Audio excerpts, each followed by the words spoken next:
Приветствую вас, уважаемые зрители. Я Влад Давыдов и корреспонденты Якутии-24. Сейчас подведем итоги дня. Смотрите сегодня. Отмена решения. Верховный суд отправил обратно в СИЗО обвиняемых по делу о взятке Карамзина и Гоголева. Восточный экономический форум 2019. До старта крупного делового мероприятия осталось несколько дней, что готовит Якутия к участию в форуме. Прививки за и против. Когда пройдет бесплатная вакцинация против гриппа, что об этом думают жители и специалисты? Храмы Приления. Завершилась длившаяся несколько сезонов школьная православная краеведческая экспедиция по реке Лени. Какой маршрут преодолели участники? Завод на танцах на ТНТ. Якутские танцоры приняли участие в новом сезоне популярного российского шоу.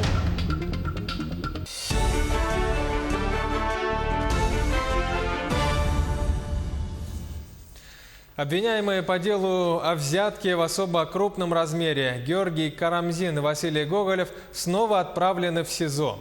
Сегодня Верховный суд Якутии поддержал ходатайство следователя о пересмотре меры пресечения. Напомним, что 30 июля городской суд сменил обоим фигурантам этого дела меру пресечения со следственного изолятора на домашний арест. Обвинение сослалось на рапорт управления ФСБ по республике, в котором сообщается об обширных связях Гоголева в органах госвласти и правоохранительных структурах. Это может повлиять на ход следствия и исход дела. В итоге Верховный суд отменил решение городского суда. Гоголев и Карамзин были взяты под стражу в зале суда. Ситуация с лесными пожарами нормализуется. Сил и средств достаточно для полной ликвидации огня. Об этом сообщили сегодня во время заседания комиссии ЧС по лесным пожарам. Но при этом отмечается, что 5-й пожароопасный класс сохраняется в Жиганском, Тампонском, Алданском районах. Что касается Верхоянского, где все лето стояла особо сложная обстановка, то там все еще действуют 2 пожара. Также на заседании сообщили о причинах возникновения огня. По данным, самый большой процент занимает грозовой разряд – 77%. Далее идут переходы огня и человеческий фактор. Лесные пожары стали причиной обмеления 3 крупнейших рек Якутии. Уровень воды в Лени, Яне и Алдане опустился ниже критических отметок и составил 238 сантиметров. По словам гидрологов, густой дым разъедает облака и осадки попросту не выпадают. В Верховье и центральной части Лены дождей не было уже почти 2 месяца. Обмеление рек в Якутии случается, по данным, раз в 10-15 лет, но в этом году уровень воды низкий, как и никогда прежде. Сильнее всего это сказывается на работе речного транспорта. Практически по всей линии с Усть-Кута до Жиганска действует ограничение по осадке судов.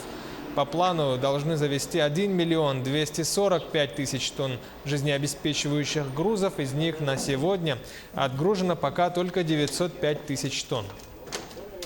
На севера около 80% завезено, 20% остается, около 82 000 тонн. Прогнозируем, что все груза будут доставлены. 10 000 тонн нефтепродуктов у нас остается, это с Усть-Кута до Ленска. Ждем осеннее повышение уровня воды на проблемных участках, особенно на нижнем течении реки Яна. К другим темам. Владимир Путин в преддверии Дня шахтеров встретился в Кремле с руководителями регионов, в которых угольная отрасль – одна из ключевых для местной экономики.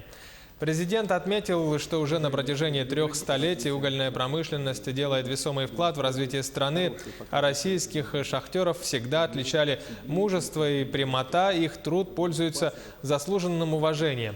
Губернаторам, по словам президента, крайне важно поддерживать диалог и находиться в контакте с менеджерами и акционерами угледобывающих компаний. Если верить прогнозам, то в этом году добыча угля в России превысит 450 миллионов тонн. При этом более половины идет на экспорт, что не может не радовать работников отрасли. Угольная промышленность вот уже 3 столетия вносит огромный вклад в развитие нашей страны и сегодня демонстрирует хорошие показатели угледобычи, уверенный экспортный потенциал. большие перспективы роста на новых месторождениях, в том числе в Сибири и на Дальнем Востоке. Подчеркну, рост угледобычи должен идти в ногу с активным внедрением современных технологий, с увеличением инвестиций в создание надежных систем безопасности, с реализацией программ в сфере социальной поддержки работников предприятий и жителей регионов в целом. Они, в том числе... Страны Евросоюза, входящие в G7, могут поддержать возвращение России в эту организацию, но лишь при условии выполнения Минских соглашений. Отмечается, что этот вопрос не входит в официальную повестку саммита, который пройдет с 24 по 26 августа.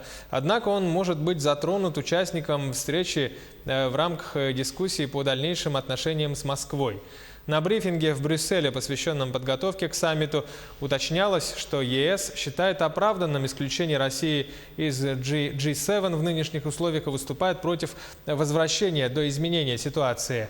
Тем временем в Москве неоднократно заявляли, что Россия не является стороной конфликта на Украине и выступает в качестве посредника в урегулировании кризиса.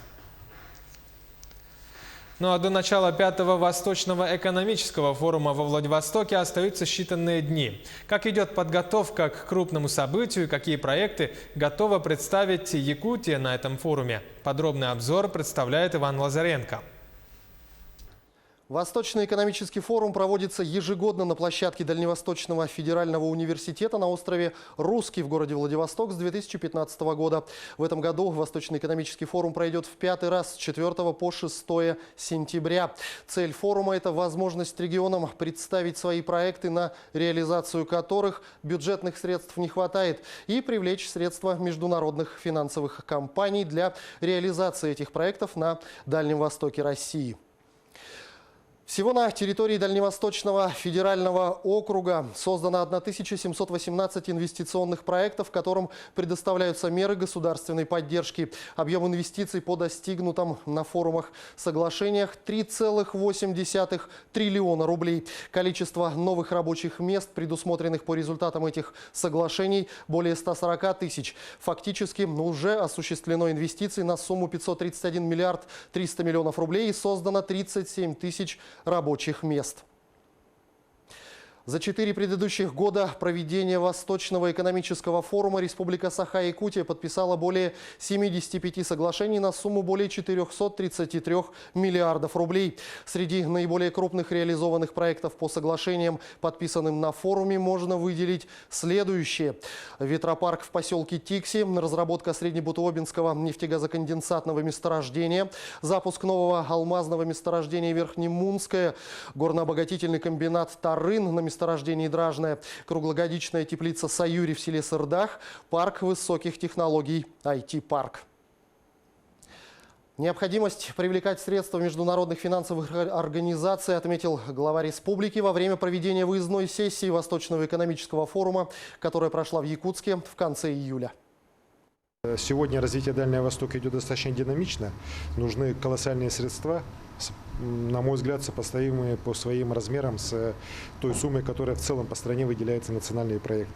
Потому что развитие Дальнего Востока – это приоритет нашей страны на весь 21 век. Задач стоит очень много. И, конечно, это требует колоссальных, еще раз говорю, в том числе и финансовых средств на развитие, в том числе и инфраструктуры для Дальнего Востока. Средств федерального бюджета и региональных бюджетов, к сожалению, не так много.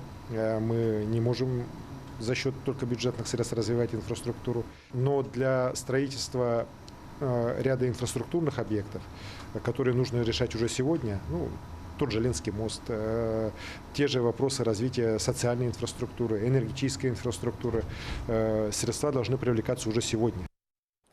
В ходе предстоящего форума планируется представить президенту России национальную программу по развитию Дальнего Востока до 2025 года. Формирование этой программы идет по двум основным векторам: экономический рост и достижение показателей жизни в Дальневосточном федеральном округе выше среднероссийского уровня. Площадка форума также предоставляет возможность проведения заседаний со странами Азиатско-Тихоокеанского региона. Также предлагается организовать первый российско-японский диалог между регионами Дальнего Востока и префектурой префектурами Японии. Власти Якутии в этом году планируют обсудить на полях Восточного экономического форума во Владивостоке текущие и совместные проекты с делегациями Японии и Индии. В настоящее время идет активная подготовка к презентации инвестиционных проектов, которые наша республика планирует представить на форуме. Республика готовится полным ходом. Мы широко представим республику как и в деловой части, так и в культурной программе. У нас готовится павильон на улицах Дальнего Востока. Павильон будет оформлен, подведет итоги пятилетия и, соответственно, представит развитие региона и актуальнейшие, самые наши приоритетные инвестиционные проекты на ближайшую перспективу. В частности, власти региона планируют обсудить в этом году на Восточном экономическом форуме с японскими партнерами строительство третьей очереди круглогодичной теплицы «Саюри» под Якутском. Также планируется представить иностранным инвесторам инфраструктурные проекты, в том числе по возможному участию в реконструкции аэропорта Якутска, модернизации коммунального комплекса города Якутска. Также будет представлен проект по строительству Ленского моста и Жатайской судоверфи. Помимо всего, наша республика стала первым российским регионом, которому дали право показать кино в рамках юбилейного Восточного экономического форума. Из зарубежных стран свои фильмы представит только Индия. Дни якутского кино на ВЭФ-2019 откроют фильмом «Надо мною солнце не садится». Также зрители увидят якутские фильмы «Детство, которого мы не знали», «Царь-птица» и «Кулун Хамус». Но на первом нефтегазовом форуме, который пройдет в Мирном в конце августа, республика представит возможности действующим и потенциальным инвесторам. Об этом сообщил министр промышленности региона Максим Терещенко. Он также добавил, что сегодня Западная Якутия имеет потенциальную возможность для создания нефтегазового кластера. В рамках форума пройдет посещение Среднебатобинского нефтегазоконденсатного месторождения. Там пройдет открытие вахтового поселка компании «Роснефть» Тасюряхнефтегазодобыча. Терещенко также рассказал, что Якутия планирует развивать переработку нефти и газа для внутреннего и внешнего рынка. Это первый нефтегазовый форум Республики Саха-Якутия. Он проводится по инициативе главы республики Александра Сергеевича Николаева и организуется правительством республики. Цели и задачи, которые мы хотим решить, это показать предприятиям, которые работают в отрасли нефти, газодобычи и переработки, в области геологоразведки, что для них созданы все условия на территории республики заходить, вести здесь свою деятельность и вести ее эффективно. Делегация японской компании «Ирекс» провела в Якутии переговоры с правительством региона и местными деревообрабатывающими компаниями. Японский инвестор планирует запустить на Дальнем Востоке производство и сейчас выбирает месторасположение для будущего предприятия. Общий размер инвестиций в этот проект составит 6 миллиардов рублей. Топливные гранулы планируется экспортировать в Японию, чтобы закрыть потребность для электростанций. Потребность японских инвесторов составит в год до 2 миллионов тонн топливных гранул. Сейчас уходим на короткую паузу. Вернемся ровно через 30 секунд. Оставайтесь с нами и смотрите далее в программе. Прививки за и против. Когда пройдет бесплатная вакцинация против гриппа, что думают о процедуре жители и специалисты. Храмы Приления. Завершилась длившаяся несколько лет школьная православная краеведческая экспедиция по реке Лени. Какой маршрут в итоге преодолели участники? Завод на танцах на ТНТ. Якутские танцоры приняли участие в новом сезоне популярного шоу. Итоги дня на Якутии-24. Продолжаем выпуск. Инженеры Дальневосточного федерального университета и Казанского государственного архитектурно-строительного университета разработали новый вид бетона с повышенной ранней прочностью, который подходит для строительства в условиях Крайнего Севера. Этот бетон не растрескивается, не пропускает воду, устойчив к морозу. Марочная прочность нового бетона – показатель, который достигается через 28 дней после заливки, возросла в 2,7–3,3 раза по сравнению с традиционными бетонными смесями из аналогичных компонентов. Морозостойкость в 3 раза выше, водонепроницаемость более чем в 4 раза, говорится в сообщении ДВФУ. В Якутске с середины лета администрация города утвердила новые тарифы на замеры температуры грунтов, обслуживание температурных трубок и сезонно охлаждающих устройств. Теперь за эти услуги будут платить собственники квартир, однако заметно по карманам новая строка в квитанциях не ударит. Стоит отметить, что сезонно охлаждающее устройство предназначено для поддержания грунта в мерзлом состоянии. Это обеспечивает устойчивость зданий. Бремя ложится на собственников, получается. Ну, это небольшое, конечно, где-то 4 рубля в месяц, наверное, скорее всего, будет. Ну, небольшая сумма такая. Чаще всего сезонно охлаждающие устройства устанавливают для ускорения процесса строительства дома. Их количество рассчитывает проектировщик. Сейчас ряд домов в Якутске устанавливают эти устройства во время забивки свай. Сегодня наша съемочная группа побывала на одном из таких объектов вместе со специалистом мерзлотного надзора.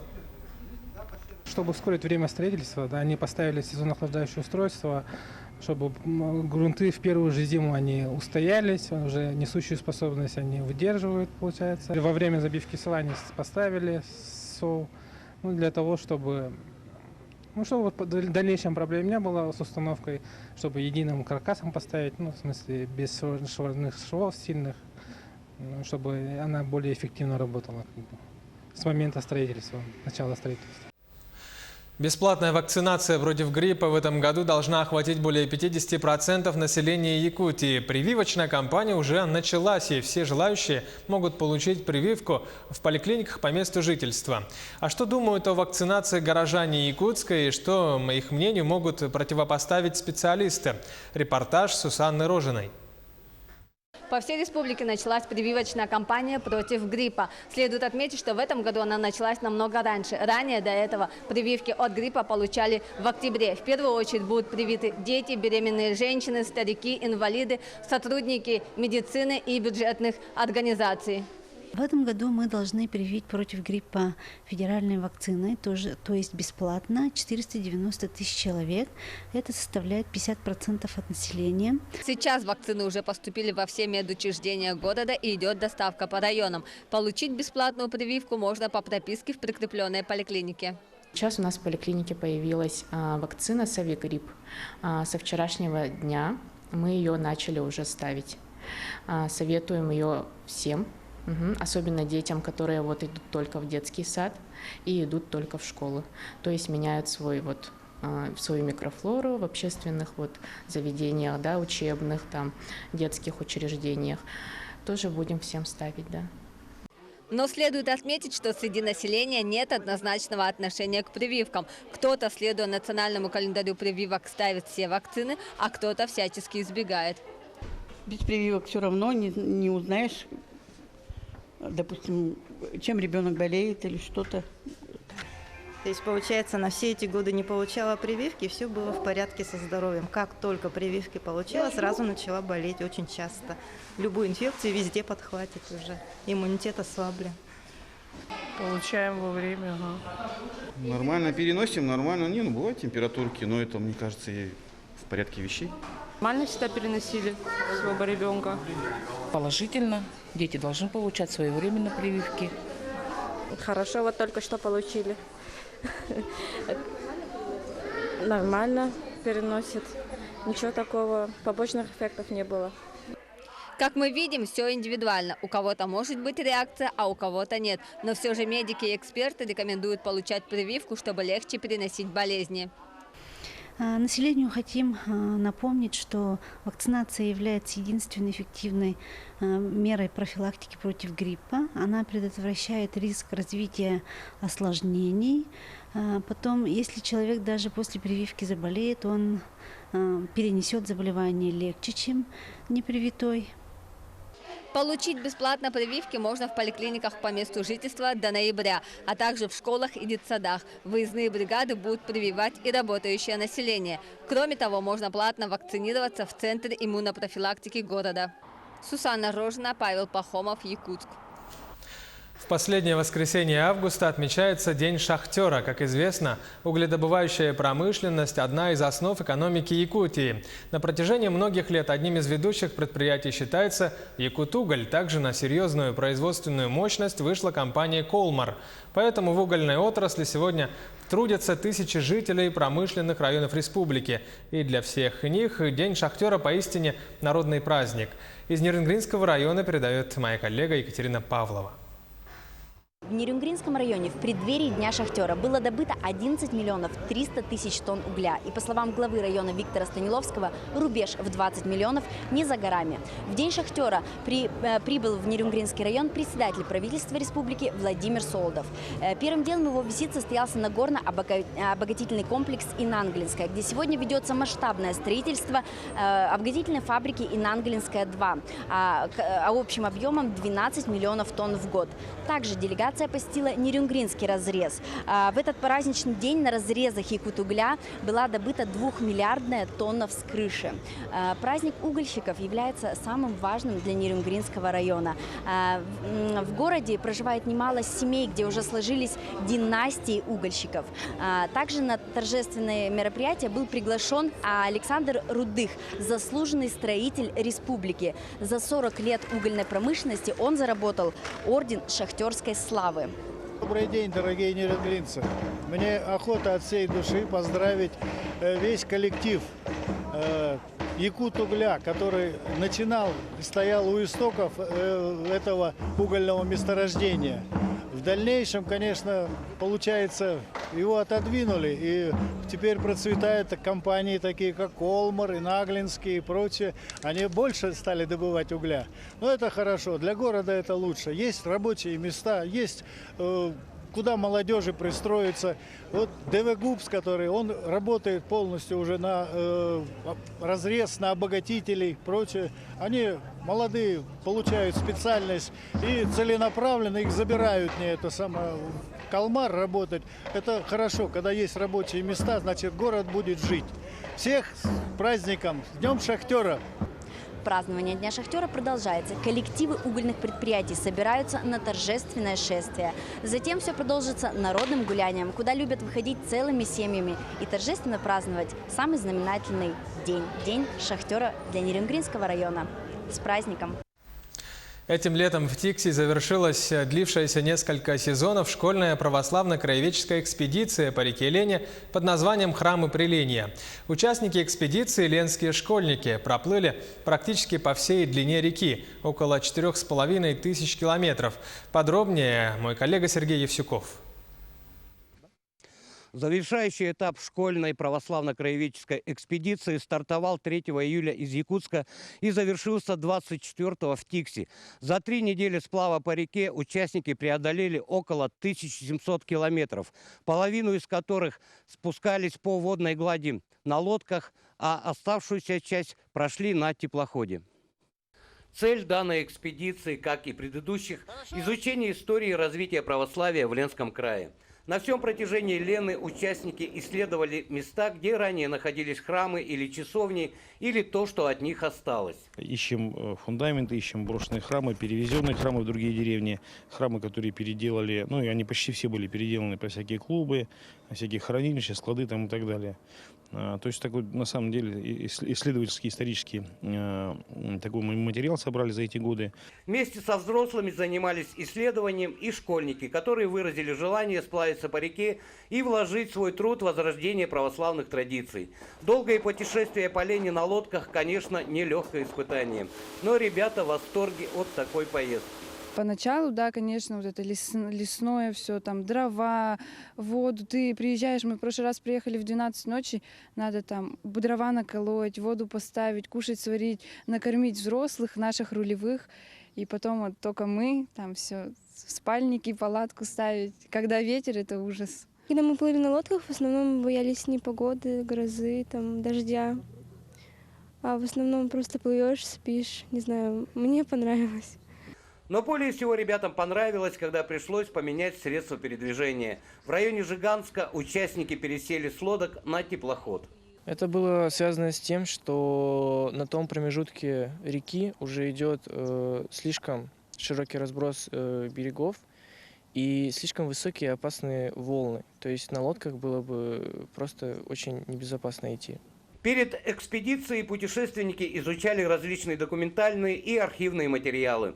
И затем в местах остановок сравнивали данные и общались с жителями населенных пунктов. Смотрели, все мы переделали, правильно? Да, все очень хорошо, Я думаю, здесь у вас замечательно будет. И Бог даст, может, я когда-нибудь приеду послужить у вас. Это полезное занятие имело и практическое значение. Нам потом люди писали уже после экспедиции первого, второго, третьего года о том, что на месте найденных фундаментов, сокровищ духовных, они ставили поклонные кресты. И в будущем обещали поставить либо часовню, либо, может быть, даже храм. Научная деятельность путешественников продолжается и после экспедиции. В ходе сплава каждый из участников вел дневник, где описывал свои наблюдения и делал заметки. Они станут основой нового, уже 8-го журнала «Возрождение». А затем, возможно, появится и полная энциклопедия на базе проведенных исследований. Сергей Евсюков, Виталий Андреев, Ленс. Танцоры якутской студии «Завод» приняли участие в новом сезоне шоу «Танцы на ТНТ. Новое поколение». Трио Серго Сидоров, Айхал Рязанский, Александр Берзюков прошли отборочный кастинг еще в апреле и все лето провели на съемках. Как признаются сами ребята, они очень волновались, так как на отборочный этап съехались лучшие представители Дальнего Востока и Сибири. Организаторы заявляют, что в этом году было более 2000 заявок и самое рекордное количество кастингов по различным регионам страны, также Белоруссии. Отметим, что сезон «Танцы на ТНТ» стартует в эту субботу, и наших ребят покажут уже в первом выпуске. Перво-наперво этот проект для нас, как для танцоров, не является каким-то пределом, потому что это лишь уровень России.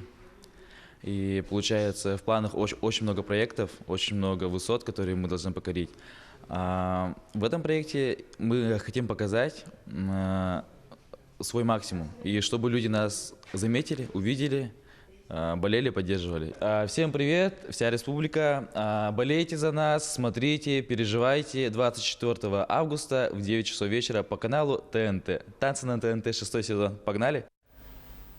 Таковы итоги дня сегодня. Оставайтесь на нашем канале. Хороших вам выходных. До свидания.